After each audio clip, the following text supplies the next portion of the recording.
Show. This time of year, it's a little difficult to get haunt owners and haunt managers on the show because we are in the throes of haunt season.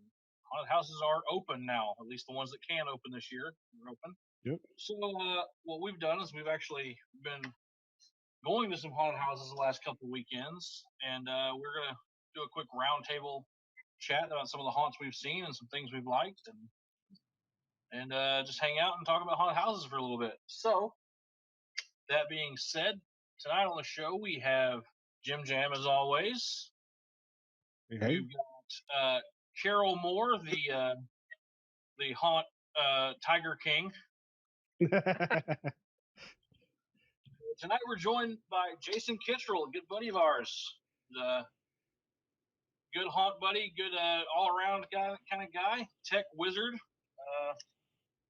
He's my in-house IT guy that doesn't stay in-house here. Not yet.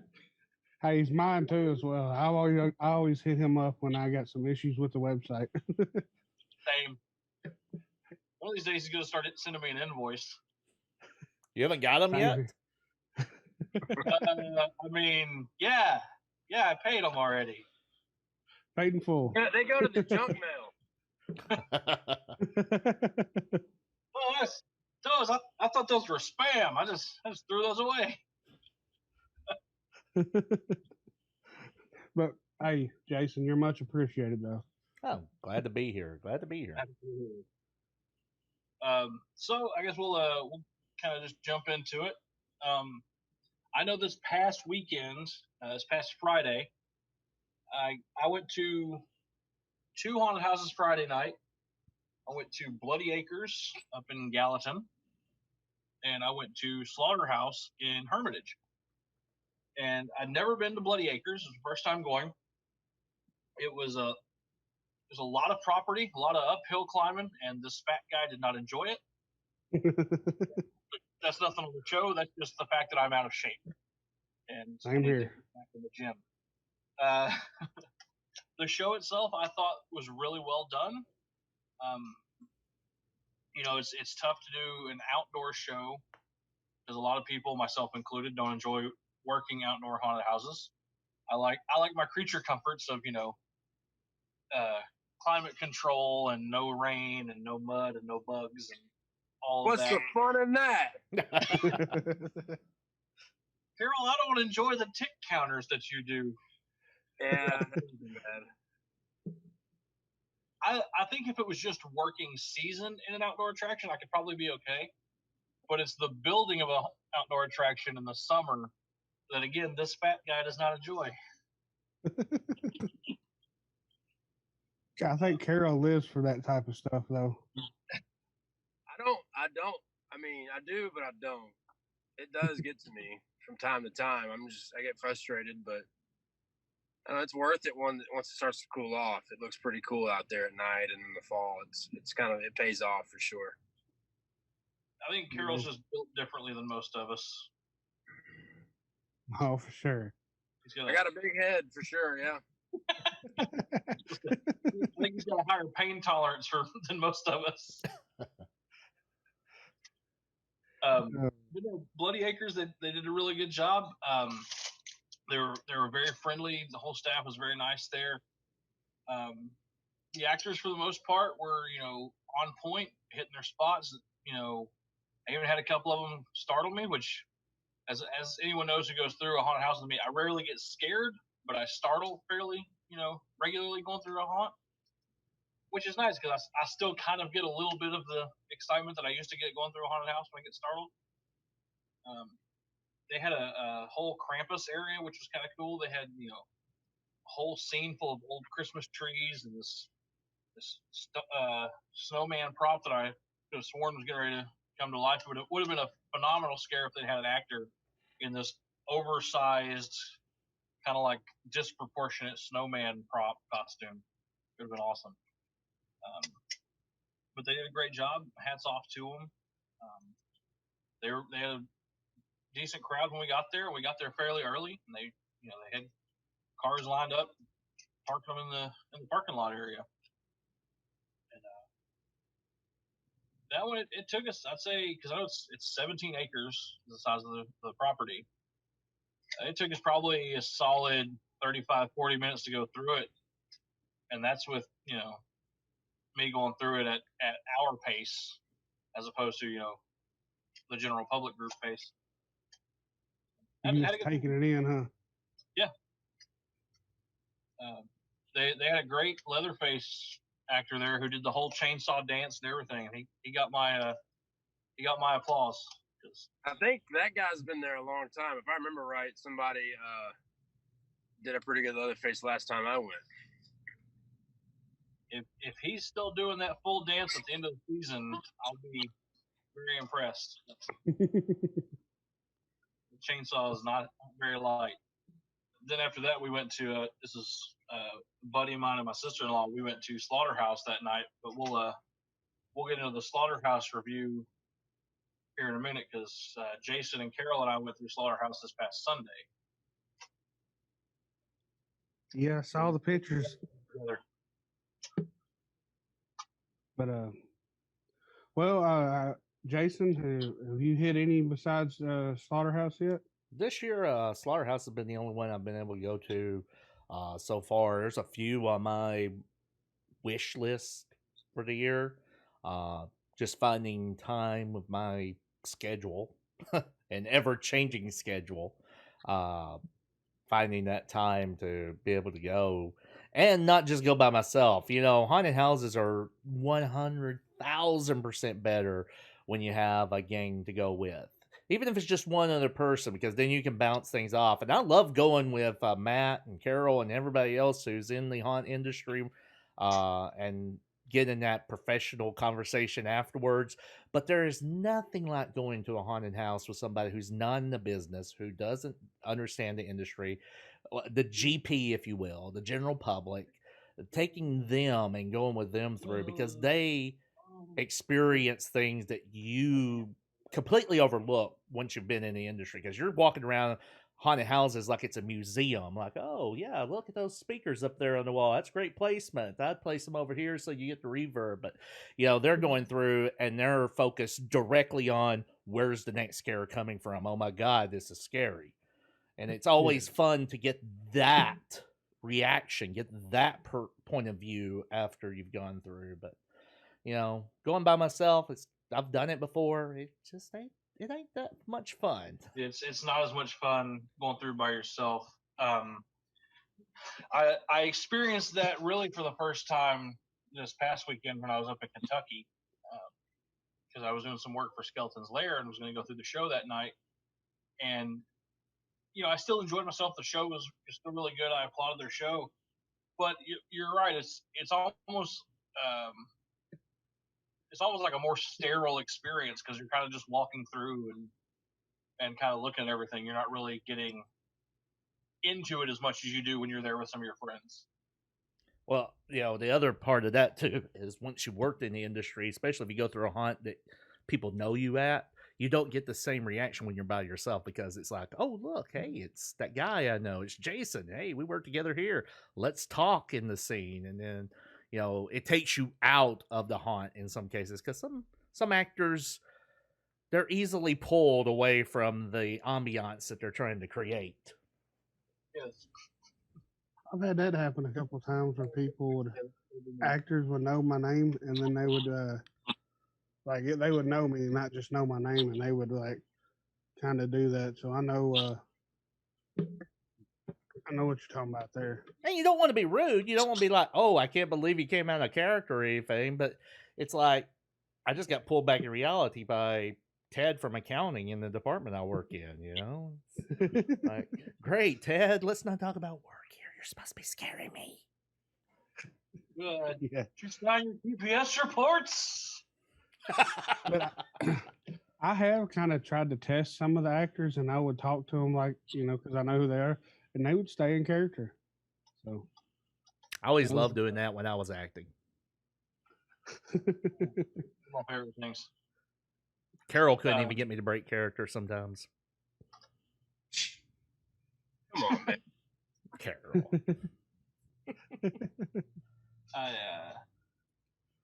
I've tried to get Carol to break character before at Nashville Nightmare, and he, like especially when he was who was the guy from oh no, what am I saying? Evil Dead. Ash. Oh, Yeah, he wasn't coming out of that. that was fun. That was probably. I had a lot of fun playing Ash that night at the Evil Dead paintball. That was fun. Oh, his best character was Cousin Eddie, though. Yeah. I don't know if I got to see Cousin Ed. I think I might have. At the remember. Christmas event, you ever get to see me? Yeah. When I was I in my believe I did. bathrobe and nothing else. And it was like what 20 degrees outside. Yeah, that was it, man. That was a rough one, wasn't it? Yes, it was. Oh, got a doggy. He's not dedicated to his character, that's for sure.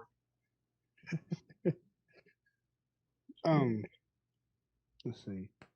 So, but last weekend I went to Miller Stillers, and as Matt said, I was not prepared for this at all physically. The paintball was no problem because you're sitting on a truck and whatever. But them woods, boy. Whew. Well, that's like an intermediate a hike. It's about 45 minutes to get through. Yeah, I kept going. And I was like, man, surely the end is up here somewhere. And I was like, no, I think I had another 20 minutes to go after. I was like, wow, that is insane. And I talked to William after, and he said, oh man, he said sometimes I get winded walking out there. When we were doing a walkthrough, doing checklists, before we opened, we started the beginning and the end. Next thing I know, like 2 hours later, obviously we're stopping and we're talking, but man, 45-minute walkthrough for a customer, we're over there doing, checking things, adding things, making a checklist. Took us about 2 hours to do a walkthrough. And it might be a bit longer than Monster Mountain used to be. Monster Mountain used to be sometimes 45 minutes to an hour to get through that. And I guarantee you this place, Miller's Thrillers, the Haunted Woods portion, is probably every bit of that for sure. Well, something that kind of reminded me of Monster Mountain is that Miller's Thrillers had a slide, which I didn't partake in because I had a bad experience at Monster Mountain with the slide. I I went to get on it at Monster Mountain, and I lost my grip. Whew. I slammed down. I swear to God, I thought I blew up my asshole. I said, not doing this again. I saw that slide. I said, I'm not doing that again. So I stood back and I let this girl and this big girl, there's a big girl that come behind me. She was smaller than me, and she had to go in sideways and go in. Well, as soon as she hit that, man, she was gone. And my wife said that she come out the bottom of that and just skidded on her butt across the gravel. I said, man, I went up to the woman that was tending the slide, and I said, is there a way I can walk around this? And she showed me. I said, yep, not doing that again. They've been calling them, David and everybody, like, hey, come get Jimmy. He's down. He's down. He ain't getting up.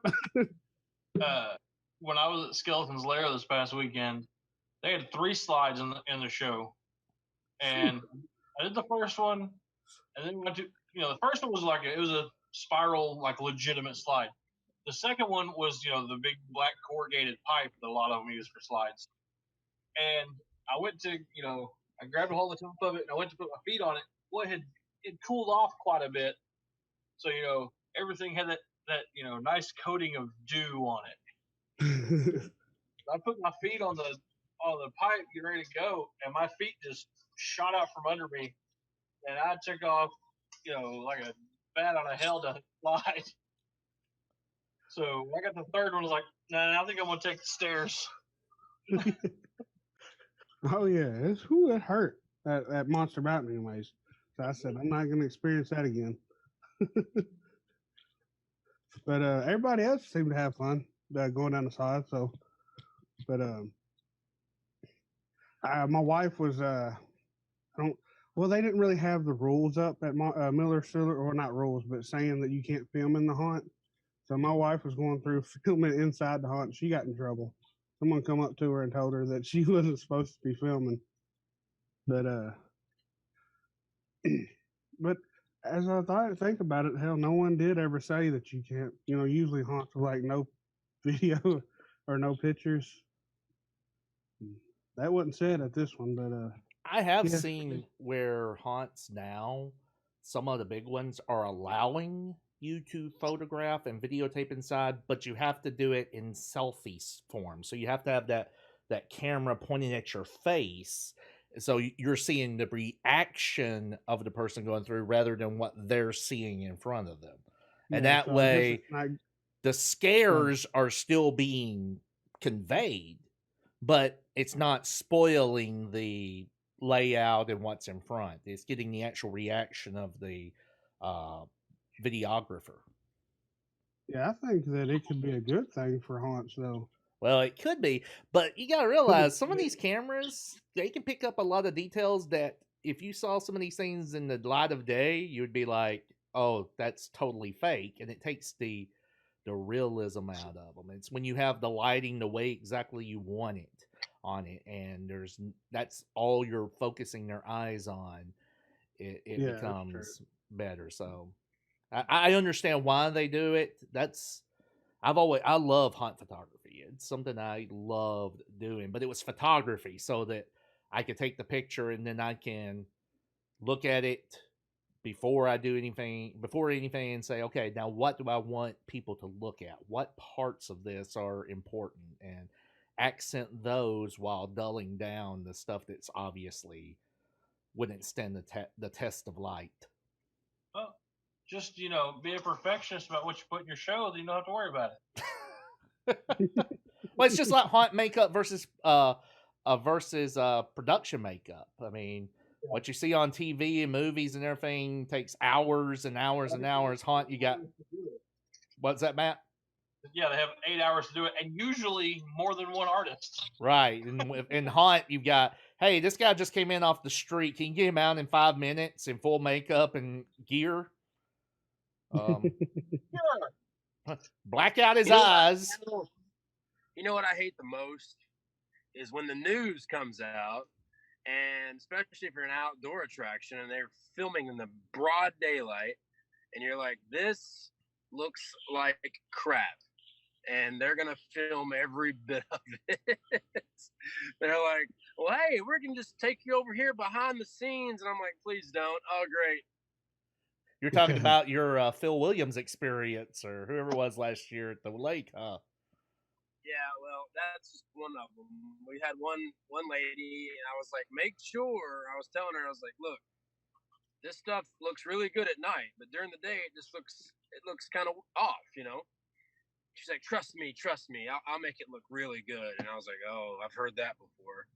The news is also the same people that tried to act like that I was killing Christmas with Zombie Santa at Death Yard, and I was like public enemy number 1. You remember that? No. So dumb. Yeah, she's wrapped up. Yeah. Hey, there's no such thing as bad press. Okay, that's a lie. That is a lie.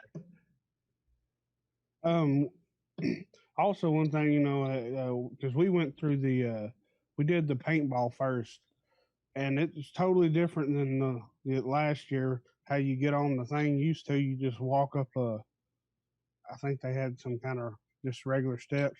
This time, you walk up this big old wooden 2 or 3 different flights of steps, isn't it? Is it 2?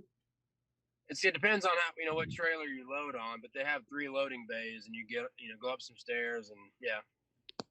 But what really set it off is I was walking up behind Mr. T. Dude, he done amazing. He was an amazing Mr. T. But I need to get because I think he told me his Instagram name, but I don't remember it. I think it's Supreme T. I think that's who it is. He brought his 18 van and all that stuff. So I don't know how many nights he's going to be there. I think he's just only there for a few nights, but didn't even know Mr. T was coming. And David's like, I got a surprise, man. It's Mr. T. And I was like, awesome. I wish you would have had a light on his van so you could see it. But it was good, man. People really liked him. Some kids didn't know who he was. Hey, did he have it parked right in front of the entrance to the? Okay, yeah, because I leaned up on it. Well, what's the real Mr. T charging you? That wouldn't be that much more. He talked about his mama, how much he thanks her. Bit of a fool. But here he is, right here. The dude, he's really good at what he does. We had a blast with it though, and the fact that it had the green or the glow in the dark paintballs where it looks like tracer rounds when you're shooting. Yeah, that's pretty damn cool. So, where else have you checked out this season, Jimmy? Slaughterhouse is the only. No, hold on. I checked out one here in Manchester called Dots Haunted Woods. It's a haunt that all the proceeds go to charity, and the concessions goes to a girls softball team. So they used to only charge $10, but they upped it to $20 this year. So they got premium haunt prices, but they've added a shit ton to it, and it's about like the Woods or Miller's Fillers. It took us about 35-40 minutes to go through. A lot of uphill stuff. Just shows me that you'd hit a treadmill, for about 2 hours every day. But what gets me is mazes. I hate mazes because I get pissed off after I can't find my way out, and I'm just like, it just takes me out of it completely. And these people had 3 mazes, and I'm like, why do you need 3 mazes for? One is too many. I always said, and Carol probably remembers this, if you have one maze, okay. If you have 2 mazes or more, you ran out of ideas and you're just trying to pad your time. It's like making a YouTube video and spending 15 minutes talking about stuff and then saying, hey, let's get straight to the video now. Yeah, that kind of irritated me because I don't like mazes at all. Just seems pointless to me. But if you have actors in it, then it's a different story. But if it's just you throw them in there and just let them, just a time killer. But yeah, I'm not a fan of maze. It's kind of I kind of feel the same way, Jason. It's kind of a waste of space if you do more than one maze, especially shows that do like a pitch black maze. Like coming from a haunt mentality of trying to make the most of your show and trying to cram in as much detail as you can, why would you waste space in your show on a pitch black maze? I've never understood it. Yeah, it blows my mind, but I guess like you said, they might have ran out of time or ran out of ideas, money, whatever. That could be the thing, but and no offense meant to any shows that have that. It's just I don't particularly. I'm not a fan of it. It's not my thing. I feel I would much rather you do something in there other than just pitch black. You know what my favorite maze of all time is? What's that? Death Valley Haunted Woods had a maze, and they promoted it as the Titanic maze. Oh. So Titanic, came out in '97. So people were like, "Ooh, Titanic." No, they just used the Titanic as like, that's how big it is. It's like the Titanic. It's just a big maze. So people are like, where the hell's the Titanic maze? And I was like, how are you going to make a Titanic maze anyway? Like Jack and Rose going to be hanging out in there? Like, what the hell? That place went off the rails, man. It really did. Was that the haunted? I think is that one that was in an industrial park? Or Uh, that was Woods, wasn't it? That you went to? which one? Did you the one you was just talking about? Was that in Woods? No, it was Death Valley Haunted Wood. It was right on Main Street in Hendersonville. It was like as soon as you got into Hendersonville, on the right hand side, it was in a strip mall. That's where it ended up. And then Death Yard was right down the street from where Death Valley used to be in an industrial park, which was also was it Slashville? No. Is that what it was? That's what it was when I first saw it. Slashville, then Gore House, and then Death Yard. Well, there was one that we went through. I think it was Death Valley the year before it closed. I think or whatever.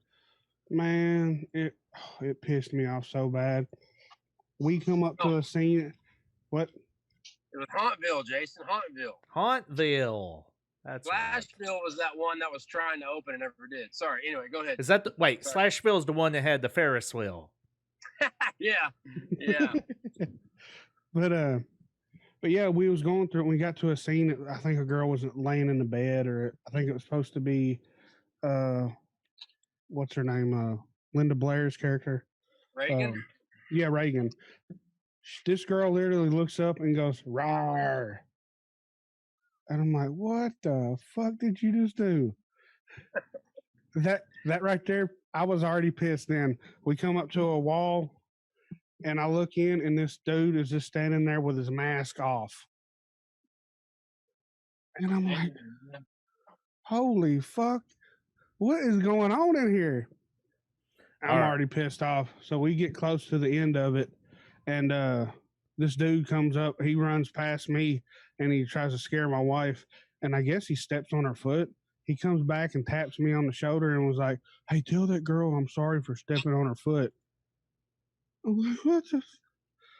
I just wasted my money on this shit. Happens all the time.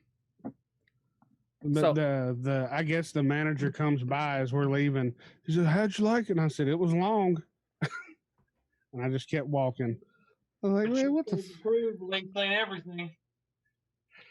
Oh man! That's what you said. There was no motion in. There was no motion in that ocean. Well, on the concept of things that you hate to hear in a haunted house, what is your pet peeve? Like, what is the number one thing you do not want a scare actor to say to you? Get out. That's a good one. Carol, what's yours? Honestly, I get tired of people just screaming. Like, yes, you go in the front and it's just like, I'm like, God, just say something. I'd rather you say fresh meat than just keep screaming the whole time. Like, or I'm not gonna name the haunt, but one haunt I went to, everybody that we saw, welcome to hell, welcome to hell. And then I was like, man, it is hot, and it's hot in here. And then Stevie Vaughn said, "Hell, you're in hell. They done told you 10 times." Matt, you were there for that one. I was. I love that. That's one of my favorite stories. Oh, damn, that's crazy. I went to one last year, speaking of screaming, and it was a charity haunt. So you can't really, everybody's volunteering. So it's a bunch of high school age kids inside there. And despite the last half of the attraction being pitch black maze with tarp walls, the majority of the monsters, if you will, or ghosts, spirits, whatever they are, inside the haunt were just screaming. They would get right to your face and just scream. And it's just like, it's not scary. Yes, I jumped because you just got in my ear and shattered my eardrum. So yeah, I'm a little flinch from pain, but it's not your scare that's working. So, but again, it was a charity haunt, so it's not like they were professional, well, quote unquote, scare actors. So I give them a pass, but still.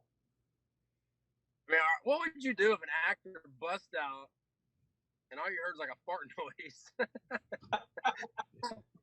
They pop out of a boo hole, and they're like, "Oh, I just had a spooky dookie," and you'd be like, What is going on here? If I ever Oh, see that, I'd probably I think Carol needs spookydookie.com as his new URL because I think he just made a new phrase for Negative. us. no. I bet- hope I never encounter a spooky dookie. Actually, I have encountered a spooky dookie at Monster Mountain. That was the worst thing I've ever experienced. That girl straight up dookied all over herself, and it was the most disgusting thing I've ever smelled in my life. And I hope I never smell anything that bad again. so she got scared so bad she shit herself. Yeah, dude, it was bad. Like diarrhea, down her jeans. Oh, God, man. Was it But- an actor or a guest? It was a guest, and she was sick. But her friends were like, "Hey, that guy you really like's coming out. You should really go." And like, "I don't feel good." I'm like, "No, come on. You really like this guy." So they're walking through, and we had a Hills Have Eyes scene, and my buddy Stephen Piper actually is the one that scared her, and she got scared so bad that she shit herself, like bad. And I Yeah. get a call that somebody's on the back road, like the back trail, and I'm like, "Hey, are you lost?" And she's like, "I don't feel good." And I was like, "It's okay. Come this way. I can help you get back to where you're going." And she got like 20 feet from me, and my face just went, "Oh." And she could tell that I could smell her. And she was like, "I'm really, really sick." And I was like, "It's okay. We're good." So I call up the cart to get Travis to come up there with the cart to take her somewhere. He sees that she's got shit running down her jeans, and he drives off. Doesn't even let her get off the cart. And I'm asking, and I'm like, "Hey, can we get this girl a towel? Can we get her anything? A pair of shorts, something?" And everybody was like, "No." And I was like, "Oh my God." She was so embarrassed. We finally got her a change of clothes, a towel. She had to go to the Porta-John to change, clean up. She calls her mom. Her mom says, "I'm not coming to get you." Her friends are like, "Where's she at?" And the guy that she likes is like, "Yeah, where's so-and-so at?" And she's over there with shit all over her high school. I felt so bad for her, man. But it was the worst smell I've ever smelled. That was the first spooky dookie I hope I ever encounter. The first and last. It was awful. Jesus. Well, hey, I think we got a new question for haunt owners. Have you experienced the spooky dookie? Thanks, Carol. Yeah, there you go. Well, now we got 7 questions. Oh man. Yeah, I don't know. Or a T-shirt, hashtag spooky dookie. No That way. was a hot boy shirt. A new addition to the new haunt order merch, hashtag spooky dookie. Man. It's just I'm telling y'all laugh, but it was the worst thing I've ever smelled. Hey, and the O's in spooky or dookie is going to be the poop emojis. it's like you do Peter Venkman. Listen, do you smell something? It's a spooky dookie. That's amazing. I've smelled some pretty bad stuff in a haunt. I don't know if it's just scent canisters or just actors or what, but Well, like I Combination. told y'all about going through a certain haunt on Dickerson Road. yeah, it gets pretty bad. It gets pretty bad. I've spent 'Cause some some of pretty the- good things in haunts. Because some of them actors don't, like y'all said, they don't wash their costumes. So Some of them don't watch themselves. or that. Well, I speak not from I've been from rank people at the around rank people at the haunts, but I remember back when I used to have a comic book store that I had a family that came in and they, oh my God, the entire family were D&D players and they smelled horrendous. I mean, like just straight from Bigfoot's dick to your nose. That's exactly what it smelled like. And unfortunately, I asked the dad one day, like, you come in here a lot, and I've got a lot of complaints about this. What's going on? Well, they didn't have city water. They had water from a sulfur well. That's the only water they had to clean their clothes, to wash in, anything.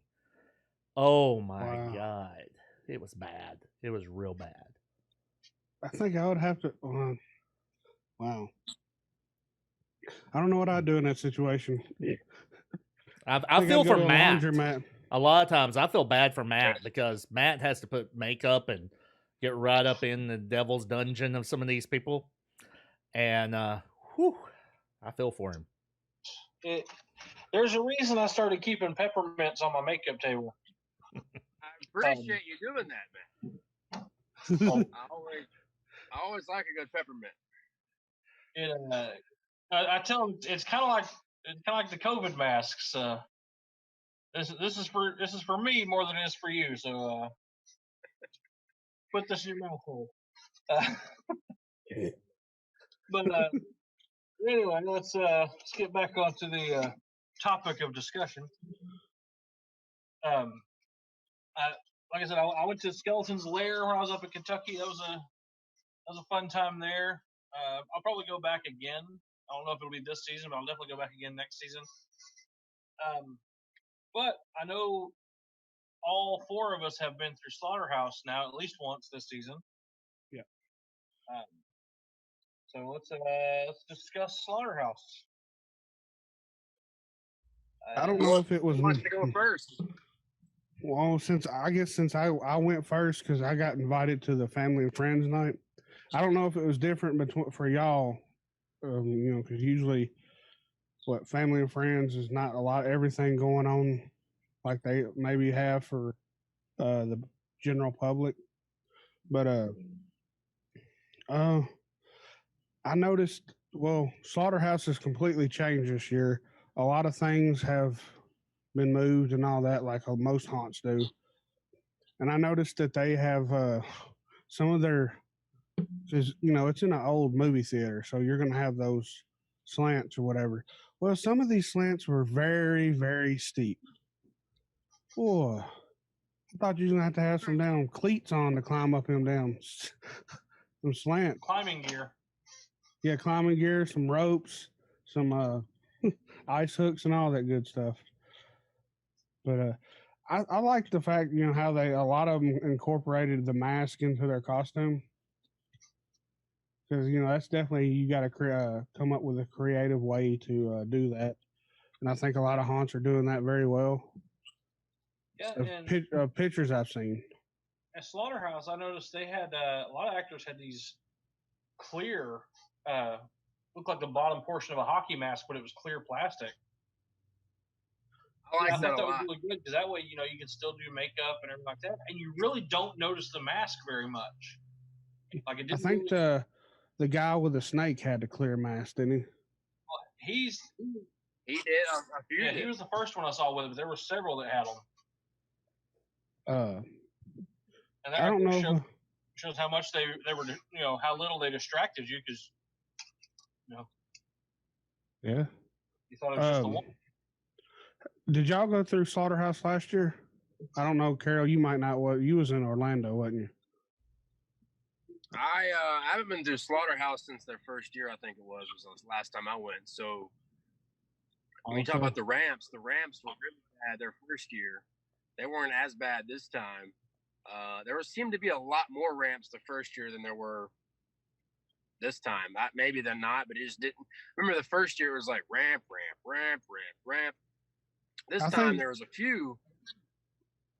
I think they kind of figured out how to straighten them out a little bit. Like I said, you go up to ones that are really steep, but once you get up those, though, it don't seem like there is as many now, like you were saying. So I guess they probably figured that out over the years.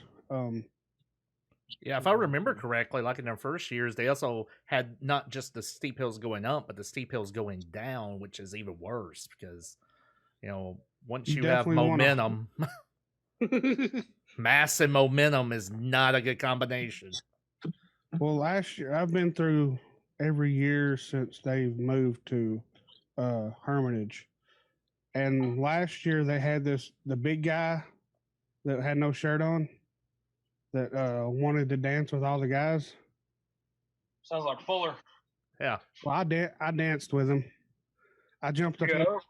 I jumped up on the window with him, and I started grinding on the window like he was. He was the guy towards the end. He had no shirt on. He had stuff painted on his belly. The big guy. I don't know if y'all remember. I don't. He might not have been there that night. They were short staffed, I think that's what they said when we went through, right, Matt, Jason? Oh, Yeah. damn. Well, y'all didn't get to experience him. He liked to dance with guys. Well, I think he liked to dance with anybody. But Sounds yeah, familiar. I danced with him.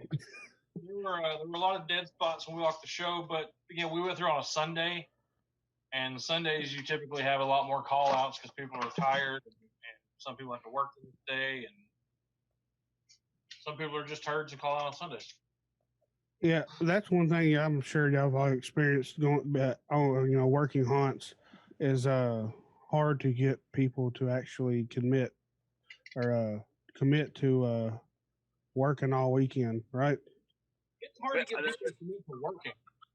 Period. Yeah, that's true. What is that term that I use all the time? Let's see. Oh yeah, bucko. That's what they are. Well, the problem I've always found the problem with casting actors is because normally when you're casting actors, what's some of the questions you ask, or a lot of hot owners ask? Well, what's your favorite holiday? You love Halloween. These people love Halloween, and now they're signing up to do something that's going to take up their entire September here in Tennessee and October, usually every weekend, and even some weeknights in there. They're not going to be able to go do the things they love to do for Halloween. So you really want to find people who want to scare rather than people who love Halloween, because you're asking them to sacrifice those times. And, by the time you're in your 10th night, which is probably the first week of October, it starts really hitting home that, hey, I'm stuck here for hours, and I'm doing the exact same thing to every stinking group every 30 to 45 seconds, reset, come back out, do it again, reset. It gets old and boring. I know Carol has said this before, you may have done this 1,000 times by the first week of October, but for that group coming through, this is the first time they've ever seen it. Yep. And you've got to keep that mentality. And a lot of people, since you're casting people who are typically 18, 19, 20, they're not, seasoned veterans, if you will. It really strikes a chord because they don't know really how to handle it. They don't realize the bigger picture. They're looking at what they've seen for, 5, 6, 7 weeks by now. Every Friday and Saturday night. What if someone put together like a haunt school? Where do they have that where people can actually, or someone can come in and kind of teach? What you pointing at? Carol? Indeed, I am. But Carol, can you be the haunt instructor for Haunt University? It's something we've talked about. There's something I'm working on, that's gonna kind of help with that. But like Erica, when she was with 13th Floor, they tried something where they would open up I think they were in Green Bay at Terror on the Fox last year. So any actors that could make it up there, it was like a big training weekend. And obviously, they were just like, hey, we can't pay for all the actors to go, but if you can make it, here it is. I think that would be fun. I always think training events would be fun to train actors, but the problem is each show's different. Some shows are more theatrical. Some shows are just engineered with more boo holes than anything, like pop outs. And so it's really hard, but it's a different breed to really be a haunt actor. And some haunt actors, they've never been to other haunted houses, so they don't know really how you're supposed to act. They just think that what they do is the best, and they can't tell them anything. And some actors are just open, like a big sponge. They want to know everything. I'll do this, I'll do that. It's very rare you find somebody that you go, oh wow, this person gets it. Some people are just there for the quick money. Some people are there to pick up chicks. Some people are there because they legitimately they have nothing else better to do, and they really enjoy being there, and that they think it's like a family atmosphere, and they escape their world, which is not a lot of fun. And a lot of people come to the haunted house because their life outside of the haunted house is really shitty, and the haunted house is an escape for them. So there's different walks of life that come in the haunt, but for the most part, like Jason said, I mean, once they realize that it's so time consuming and so draining, it is rough. Yep. But I mean, I've always like this. Hey, I give a schedule out. Tell me when you can't be here. But when you tell me you're going to be here, you better be here. Otherwise, it's your ass. And don't be walking in my show when you're supposed to be there, walking through with your girlfriend or your friends, because that is the first thing that really pisses me off more than anything. Yep. Wow. I don't understand how people could even say that they're going to, or call or text you and let you know they're not going to be there, but then show up to go through. Oh, bro, it happens all the time. It's amazing how that happens. Fucking idiots. My bad. Sorry. But still. Exactly what they are. They're morons. Because they think, oh, well, there's so many, I think a lot of times, like, there's so many people that they won't see that I'm there. I'm like, you realize we're paying attention to every person that's coming through that show. And also, someone in that show is going to recognize you, and then they're going to tell everyone else. Yeah. Like, well, we used to do people at Ripley's when they would do that because, they'd call out of their regular shift. Like, we were a year-round attraction. When they'd come through, they would not enjoy their time in that show. We would throw an entire bucket of water on them. We would physically assault them in the show. Holy shit. I speared a guy into a wall, like straight Goldberg, full wrap, in the dark room. So he didn't even see it coming. He just hears my fat ass running across the room, and then he goes flying across the room into the wall. And it was because it was a respect thing. It's like, you screwed over everyone else on the ship because now we're one person shy. And that show, they didn't staff unless they knew they were going to be busy. Like, that's the thing. It's a respect thing. You shouldn't do that to your fellow castmates at all. Like, it's something that if you work in a restaurant, you call out for a shift and you show up for dinner, you're getting shit in your food. What about that time we had a Michael Myers that called out on Halloween? Then showed up. Yeah. And then showed up. Wow. People, I swear. Other people's kids, man. Other people's kids. Yeah. But let's see. I guess y'all already talked about y'all's time or experience at Slaughterhouse. I mean, we can go a little bit deeper into it. All right. Jason, do you want to talk about it? Well,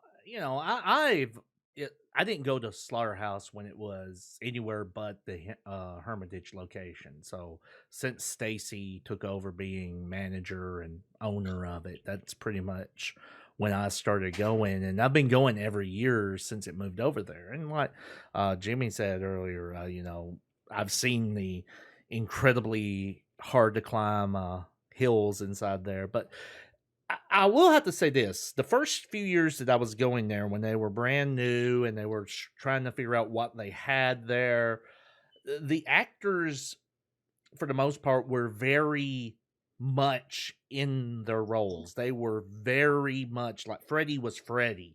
Jason was Jason. Anybody else, any psycho in there was a complete psycho. They gave like 110%, it seemed like. And it was a very small crew, but a lot of them, I believe, came over with the purchase of Slaughterhouse. They came over to work over there.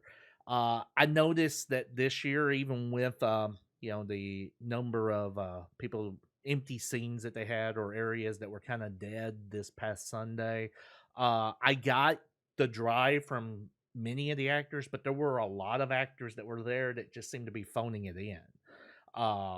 There were just ones that either didn't scare, kind of just sat there and stared at you, which is for some people might be unsettling, but movement, doing something. I could put an animatronic there and not pay it $1 after I've purchased it to have it just stare at somebody. I need it to do something. Hell, I could buy a doll and put there and get the same effect. So it seems like maybe some of the new people that they're bringing on board are not what we would call haunters. They're not giving it their all. They're phoning it in. And I understand it's a Sunday night. You're tired. You probably had a busy weekend. I mean, Stacy said they had a really, really good Saturday night. So you might be tired. But again, like I just said a minute ago, I haven't been through that haunt yet. I expect to see the same show that night, Sunday night, that was Saturday at 7 p.m. for the first group that came through. You need that same level or something close to it. And I feel like that has the character quality kind of dropped a little. They are getting better with their scenes. If you remember, like in the first few years there was a lot of white walls with blood splattered on them, and you could tell that the walls were just corrugated wood with paint on them. There was not a lot of set dressing, not a lot of good use of lighting, and that has gotten much better over the years. So you could see that Stacy and Ben have gotten more, bringing their theatrical experience that they both have to the table and implementing more and more things into Slaughterhouse. I just wish that the acting part of it for the entire cast, not just a handful of people, the entire cast was at the same level that it was a few years ago. But all in all, I love the show. I mean, I wouldn't keep going back. I wouldn't recommend it to people if I didn't think it was a great show.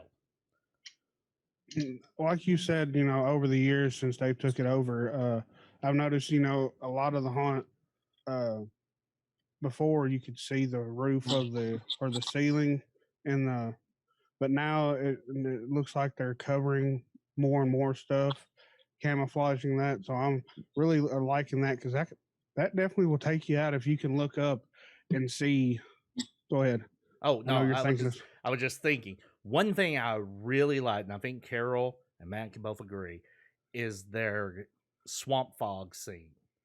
It's the green, bluish gas in the, I guess it's supposed to be kind of like a mermaid underwater area. It's part of the maze, or it was near the maze. But the coloring and the light effects in there was just amazing. It looked beautiful. I mean, creepy and beautiful all at the same time. That's probably their pirate maze, right? Yeah. Yeah, the whole pirate thing was really cool to me. I thought it was really unique. It looked really nice. It was a good use of space. The only part that kind of got to me, and this is just personal preference, was the whole you've got to answer this riddle before I let you out type of a thing. And that's just personal preference. I'm kind of like, let me go at my own pace, don't slow me down. But it was well done. The actor was good. He was on point with his riddles. He didn't enjoy me Sunday night. That was just straight like answer, and the guy was like, "Damn, dude, like I can't let y'all in right now because we gotta wait till those people get. Nobody's got them that fast." And riddles are my thing, man. I love them. And that kind of goes back to the maze thing too. If you're gonna have a maze, it really is helpful to have an actual legitimate exit. I know some haunts, their exits are not exactly a legitimate exit, meaning that the person, the group, the public can't find their way out without assistance. There's no way out. There was a case in point that night we were there. There was a girl in the maze who had reached her limit and she wanted out. And security had to walk through the scene with us where, the riddles were going on. And it kind of, if we weren't haunters, if we were the general public, it would have, I think kind of somewhat ruin the experience because it's a snap back to reality, like you're talking about with a actor who recognizes you and talks to you. I look at it differently than I would have in that aspect because I've been in that situation where it's like I just got to get this person out. But that would have been a good situation to have a legitimate one door out situation. Yeah, and that's what I'm getting at is that there was no way out. No, you could not get out of that maze without an actor letting you out. And I'm not a fan of mazes that way. I would like to be able to discover my way out rather than the only way out is through a trick. Yeah. I like a maze where you can find your way out, the secret passage or something. Like I said, the first year we went, we were stuck in the maze. We went through, we lost Brinkley, and next thing I know, Brinkley's popping out of some little small hole in the scene. He's like, "Damn, I can't get out." I was like, "What are you doing, bro?" He was climbing out of this hole. He had, I guess, found like behind the sets and was just like walking this like small hallway and then found like a little hole to escape. I don't even know how he got back there. But I damn sure know it wasn't the way out, but that's the way he found out. So, you get snagged in a boo hole. Oh man, that was funny. When I was going through Miller's, the actress come out of one of the holes, and I was like, "Do I need to go that way?" Because I done lost my group because I kind of slowed down. Or no, someone slowed me down. They like stepped in front of me and wouldn't let me go by. But so I was like, "Do I need to go that way?" And I was like, "Oh wait, that's the boo hole, right?" She goes, "Yeah, you don't want to go in here." So okay. I wonder if they have people actually call them boo holes. I guess only haunters are really calling boo holes, right? David Miller calls them boo holes. He said, "I blame Carol. I call them boo holes now." So he blames me for calling boo holes. I didn't create the term boo hole. I just use it. Popularized it. Trendsetter, y'all. Hey, maybe 3 buttons deep. Maybe. Hell yeah. But that's where I got the boo hole from was Carol. So haunt porn is the one that's really catching on. Which one? Haunt porn? Yeah. Carolisms. So many people call it haunt porn now. Haunt porn, fucko supremes, brew hole. What is? I don't even know. I got a few. And now, that I like to use. Now spooky dookie.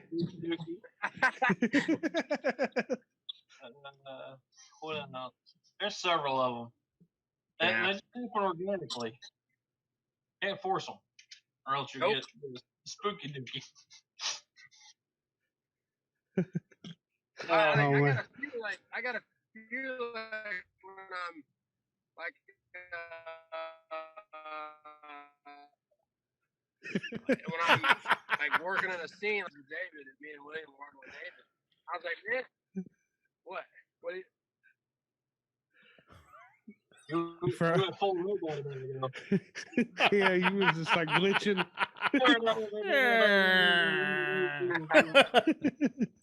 Like you're channeling your inner Snake Man there for a second. Oh man. Like if I was to tell you like what a show and tell is, right?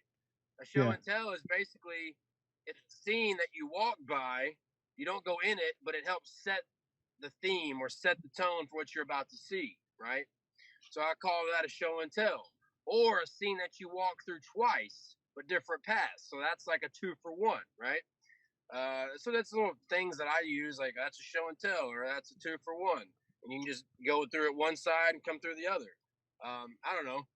And sometimes, Matt, I've ever done we're going to go and use my like whistling to like make directions. Have I ever done that with you? Oh yeah. Yeah. I think one of the first times you did that with me was at the Myers house at Death Yard. which was a 2-for-1. Yeah.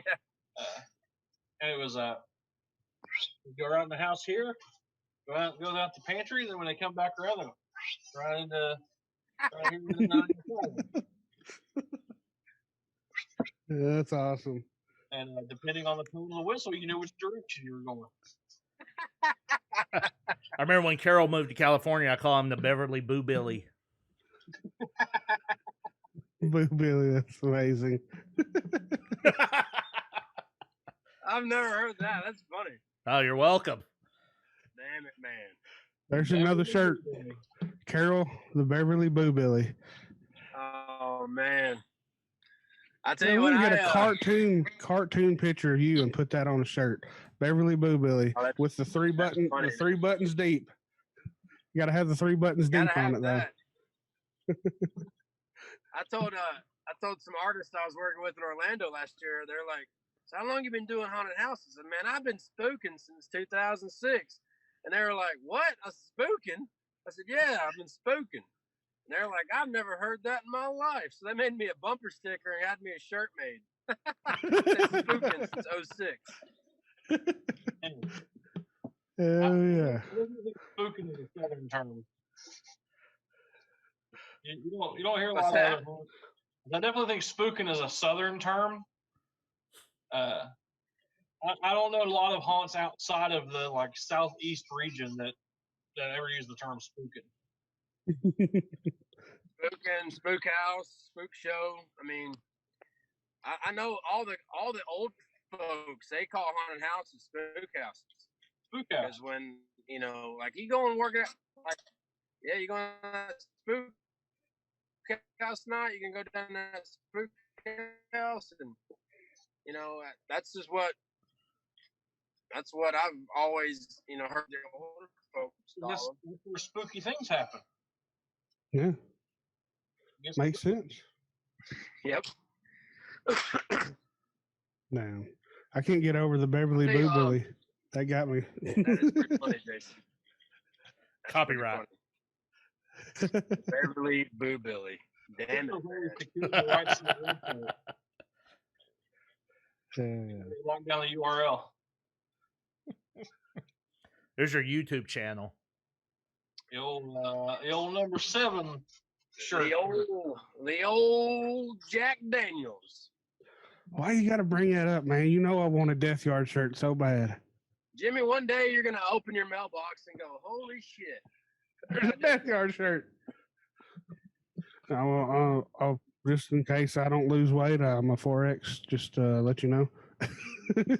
Noted. Hopefully, I can get down to a 3X again without it looking like I'm Gary from Teen Mom. I don't know if y'all know who I'm talking about, but No. my wife watches Teen Mom, so that's why I know that. Sure. But the guy, he wears extra medium tap out shirts, and he's a bigger guy, so they're really, really tight. Does he have like bedazzled jeans too? Oh yeah. He's got the sparkly pockets and all that. Man, Douche trousers. Wears the American Fighter shirt.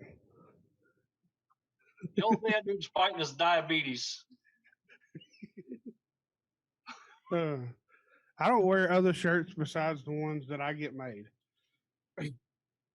I said I've come to the conclusion if people want me to wear their shirts, they will send them to me for free, and I'll promote them. there you go. But well, unless I'm supporting friends, I will do that. But other than that, yeah. But let me know when you get that haunt porn shirt. I got to get me one of them. I definitely will. It's something I've been thinking about doing. Been wanting to do it for a while, and everybody's been telling me to get a haunt porn shirt made. And I know some people may not understand it, but like fellow haunters, I know that I could probably move at least 50 to 100 of them. I know I could. Oh yeah. Easily. Get those in a Trans World and Chill shirt. Hey, if you don't like you won't get hardly no money off of it, but like what we do with Tennessee Horror News is merch stuff. We go through T Public, which they get a lot of the money, but because it's really good for people that don't have the money to actually go out and buy physical stuff. Yeah. So that's what we do. Well, y'all seen. So, but that's a thought too. If you ain't got the money to sink into purchasing a bunch of them. Yeah, I got a friend of mine who does some shirts. He's made me some one-offs before. Well, what's good? One time we did a Stranger Things National Nightmare. We were doing like National Nightmare, like a Stranger Things font. Yeah. And we were just playing around with the idea, and he made us one to see if we kind of liked it. Did another pumpkin one that I came up with. They kind of did a version of it, but I don't know. I don't like it as much as the one that I came up with. It doesn't have the pumpkin doesn't have a nose. It's just bizarre, but yeah, he did those. He did those for us, and he did another one for me too. The haunt porn shirt that I used to have. It just says #haunt porn. That was made by my buddy Joey Frank. His wife made that, and then we had a Kruger Fright Bite shirt that Anna had. Remember that one, Matt? It had the Kruger on it. It was like a pug, and he looked like a vampire. Yeah. So that was pretty funny. What's good about nowadays is things you don't have to get screen printed. They got the direct to garment printers now, where just like a regular printer. I wish I had the money to buy one of them because, oh man, I would have many shirts just putting all kinds of crazy shit on them. But them direct. Hey, what's that one shirt, Matt? Put the O back in country. That one. Surprised Jason ain't got a direct to garment printer yet. Oh, I do, but it's all through Stream Elements, and I'm hoping to get enough subscribers on my YouTube channel. I'm about 6,000 short. I'm at 4,200 subscribers, but once I get to 10,000, then I can set up a Teespring store direct from there and get a better cut of the deal. So that's my goal. 6,000 away. So Jason's always got it going. Trying He's to. always got a plan. Trying Oh, to. yeah. Well, just want to touch base about my experience at Slaughterhouse. My bad. Really enjoyed it. I think it's unique. Completely forgot. It's a unique venue. With the concession area, the bar area that used to be the concessions for the movie theater. Obviously, the floors being, there's one scene where they use the tilted floors to kind of offset it. I think Slaughterhouse continues to keep growing and has potential of becoming even better than it is. I think they could probably benefit on somebody coming in and giving them a new, fresh approach. Just kind of adding on to what they already have and just say, hey, this is what my new set of eyeballs see. They could probably do that. And then, I think my only thing that stuck out to me that they could probably improve on tremendously is just more light in their retail area at the exit. It was just so dim and dark in there. It kind of gave me it was like a dark, I don't know, sleepy feel. Almost needs to be really bright and kind of festive and makes you want to, see what kind of products they have and things like that. Because the photo op area was very dark. Do you remember that? Yeah. Yeah. Very dark, and exactly what you're saying. It gave an impression of, to me, it almost felt like a parlor at a funeral home. Just this dull, dark, quiet. It was so quiet in there. There's no music, no ambiance, nothing. And it's like they're kind of like transitioning from haunt to gift shop, make it kind of like creepy feel. I get it, but it's almost like create an experience when you exit the haunt, like boom, okay, cool. It's bright. It's kind of got some good music going, some like pumps you up, makes you want to buy something. I don't know. That's just my opinion on it. I know we're gonna go to Rigor Mortis Thursday night, so I'm gonna check that one out in McMinnville. Then my next haunt after that, I think, is gonna be Netherworld. and then I'm hitting up Knoxville, Fright Works, and Dead Man's Farm. I know Screenville won't be open, unfortunately, when I go, but that's the haunts and I'm hitting up in the future. Yeah, so we're excited to do that. We could talk about rigor mortis maybe, and on the next episode, and just kind of see it's still a young haunt. It's our second year, so interested. I can't wait to see what it's got. Yeah, we'll get together soon, man. We'll get to do a haunt together sometime soon. Hell yeah. Yeah, well, I'll call out of work a Monday or something. Or just be really tired at work, one or the other. I don't know. It doesn't hit you until the next day after. So, if we go on Sunday, it won't really affect you till Tuesday. I'll tell you real quick what Miller Strillers did to me. After we left, I made it about 30 minutes driving, and I started dozing, and my wife said, pull over, I'm driving. Got in the passenger seat, and I slept all the way home. That's funny. We call that a boo coma. Yeah, I was definitely in a boo coma for real. The kids were too. Mine used to hit me around 3 o'clock at the Waffle House. Many nights at the Waffle House, huh? So we've got some stories from y'all for a Waffle House. Maybe we can get some more since it's a new haunt season and everything. Well, I know most Waffle Houses aren't even their dining rooms aren't open because of COVID. So I don't know. We tried to go a few weeks ago and couldn't sit down at late. They're open from like 6 a.m. to 9 p.m. You can sit down, but after that, the dining room's closed or something weird. I don't know. So who knows, man? Lazy. COVID comes out after dark. Well, hopefully next haunt season things will be a little more normal than what they are now. I'm sure it'll get back to normal one day, and if not, haunting will just change and adapt and keep spooking people in different ways, man. That's what it's all about. Oh yeah, definitely evolve, right? Yeah, absolutely. We'll be opening up a car wash soon to do it. So car wash, that'd be awesome. That mask though. Hey, you're wearing a mask wrong. Hey, go to a haunt like that requires a mask, and be like, you're supposed to wear it over your mouth. Yeah. I'm just gonna show up wearing one of my burlaps at one. Like, what? You said you had to wear a mask. I got my Jason mask that it has all the holes cut out of it, like a regular Jason, and I don't have nothing in the inside of it because I'm fat and I can't breathe. But it seems to work. No one says nothing to me. But anyway. I imagine. Huh? I imagine not. They're probably like, nope, ain't saying nothing to that guy. He's got someone told me it looked like a Hannibal mask. I guess in a way it does when you got it. Yeah. But so I guess so if I see a big guy with that man, I'm not gonna say anything to him. Just leave him alone. But hell yeah, guys, I appreciate y'all.